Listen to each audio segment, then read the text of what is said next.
सर्वांग motivation channel में आपका स्वागत है। दोस्तों, आज की इस वीडियो में गौतम बुद्ध की एक ऐसी बेहतरीन कहानी है जो हर किसी को सुननी चाहिए और साथ ही साथ अपने बच्चों को भी सुनानी चाहिए ताकि कुछ मूलभूत संस्कार उनके अंदर विकसित हो सकें। दोस्तों, कहानी को अंत तक अवश्य सुनना।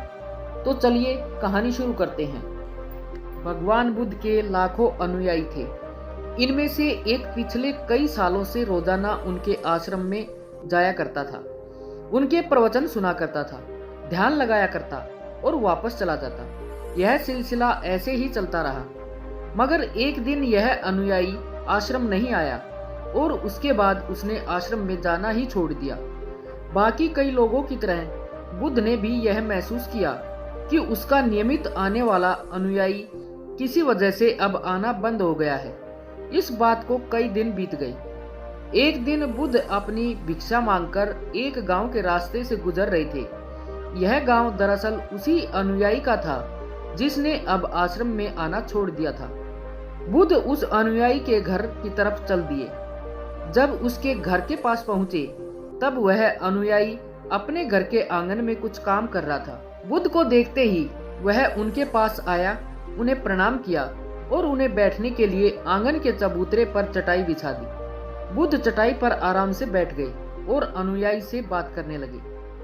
बुद्ध ने पहले उस अनुयायी के स्वास्थ्य के बारे में पूछा और फिर पूछा कि उसके परिवार में सब कुशल मंगल तो है ना। अनुयायी ने कहा कि सब कुछ ठीक है, कोई भी अस्वस्थ नहीं है।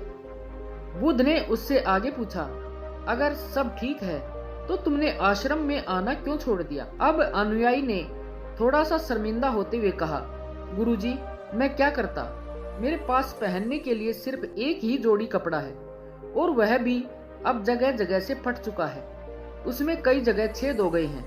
अब आप ही बताइए, ऐसी हालत में मैं इतने सारे लोगों के सामने कैसे आता? बुद्ध ने उसकी तरफ ध्यान से देखा और पाया कि उसकी बातों में पूरी सच्चाई थी और उसके कपड़ों की हालत खस्ता थी। बुद्ध ने मुस्कुराते हुए उस अनुयायी के कंधे पर हाथ रखा और सब ठीक हो जाएगा यह बोलकर उसे दिलासा दिया और वहां से चले गए।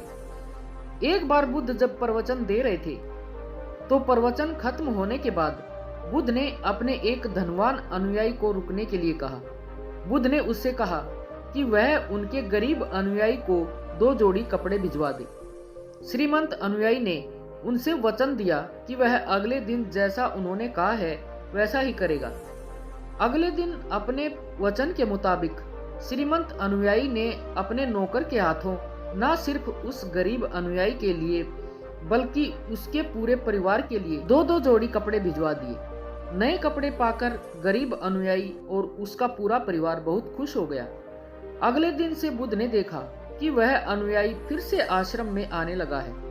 बुद्ध ने उससे पूछा कि अब तुम्हें कोई परेशानी तो नहीं है? अगर है तो बताओ। अनुयायी ने कहा, अब मुझे कोई तकलीफ नहीं है, बस कपड़ों की थी जो आपने हल कर दी। अब मैं बहुत खुश हूँ। बुद्ध ने अनुयायी से पूछा, अच्छा बताओ, तुमने अपने पुराने कपड़ों का क्या किया? अनुयायी ने कहा, ओढ़ने के कपड़े ओढ़ने लायक नहीं बचे थे, इसलिए मैंने अपने पुराने कपड़ों को उनकी जगह इस्तेमाल करना शुरू कर दिया। बुद्ध ने पूछा, फिर तुमने अपने ओढ़ने वाले कपड़े का क्या किया? मैंने उन्हें पर्दों की जगह इस्तेमाल करना शुरू कर दिया। अनुयायी ने कहा, उन पुराने पर्दों का क्या हुआ? बुद्ध ने फिर पूछा, मैं उनके 4 टुकड़े करके चूल्हे से गर्म बर्तन उतारने के लिए इस्तेमाल करता हूँ। अनुयायी बोला, पहले गर्म बर्तन पकड़ने के लिए इस्तेमाल करते थे, उन कपड़ों का क्या किया? बुद्ध ने फिर से पूछा, मैं अब उन्हें घर में पोछा लगाने के लिए इस्तेमाल करता हूँ। अनुयायी ने जवाब दिया, पुराने पोछे का क्या किया, वह भी बता दो। बुद्ध ने अगला सवाल पूछा। वह कपड़ा कुछ भी करने लायक बचा नहीं था, इसलिए मैंने उसके तार तार अलग कर दिए और उनसे दिया की बाती बना ली। इन्हीं बातियों में से एक बाती आज इस आश्रम में भी मैंने जलाई है, उसी की रोशनी में हम बैठे हैं। भगवान बुद्ध अनुयायी के जवाबों से बहुत खुश हुए। उन्हें इस बात का काफी संतोष हुआ कि उनका अनुयायी किसी भी वस्तु को अच्छी तरह से इस्तेमाल करता है और हर वस्तु की कद्र करता है।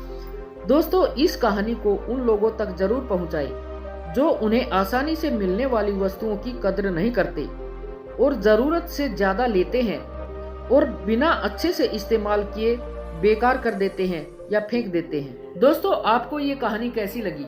आप अपने सुझाव कमेंट में जरूर बताएं और अगर वीडियो अच्छी लगी हो तो कृपया वीडियो को लाइक व शेयर अवश्य करें और ऐसी ही मोटिवेशनल, प्रेरणादायक व जीवन की सीख देने वाली कहानियां सुनने के लिए चैनल को सब्सक्राइब भी अवश्य कर लें। धन्यवाद।